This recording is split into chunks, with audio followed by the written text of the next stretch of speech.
നിമിഷപ്രിയയുടെ വധശിക്ഷ റദ്ദാക്കി എന്നുള്ള ഏറ്റവും സുപ്രധാനമായ വിവരം ഇപ്പോൾ പുറത്തു വരികയാണ്. നിമിഷപ്രിയയുടെ വധശിക്ഷ റദ്ദാക്കി. ഒരുപാട് തലങ്ങളിൽ നിന്നും പലതരത്തിലുള്ള ചർച്ചകൾ ഉണ്ടായിരുന്നു. കാന്തപുരത്തിന്റെ ഓഫീസ് പറയുന്നത് ഇത് നിർണായക തീരുമാനമാണ്, ഇടപെടലിലൂടെ നമ്മൾ എല്ലാവരും കണ്ടതാണ്. തലാലിന്റെ സഹോദരൻ അടക്കം ഇത് വധശിക്ഷ റദ്ദാക്കുന്ന തരത്തിൽ ഒന്നുമില്ല, ദിയാദനം സ്വീകരിക്കില്ല എന്നൊക്കെ പറഞ്ഞെടുത്തു നിന്നാണ് നിമിഷപ്രിയയുടെ വധശിക്ഷ റദ്ദാക്കി എന്നുള്ള ഏറ്റവും പ്രധാനപ്പെട്ട വിവരം മാതൃഭൂമി ന്യൂസിലൂടെ പുറത്തു വരുന്നത്.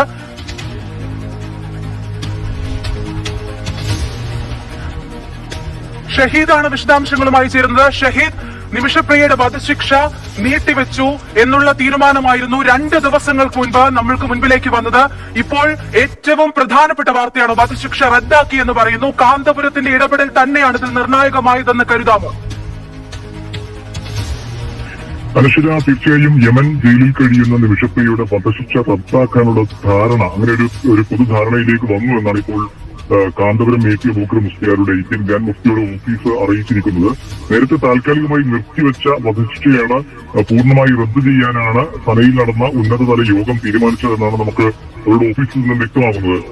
ഇന്ത്യൻ ഗ്രാൻഡ് മുഫ്തിയുടെ ആവശ്യപ്രകാരം ഷെയ്ഖ് ഉമർ ഹാഫിദ് അവർ നിയോഗിച്ച യമനിലെ സൂഫി പണ്ഡിതനാണ്. അവർ നിയോഗിച്ച സംഘം പുറമെ നോർത്തേൺ യമനിലെ ഭരണാധികാരികൾ, അന്താരാഷ്ട്ര നയതന്ത്ര ഉദ്യോഗസ്ഥർ തുടങ്ങിയവരെല്ലാം പങ്കെടുത്ത മധ്യസ്ഥ ചർച്ചകളിലാണ് ഇത്തരമൊരു തീരുമാനത്തിലേക്ക് ഇപ്പോൾ വന്നത്.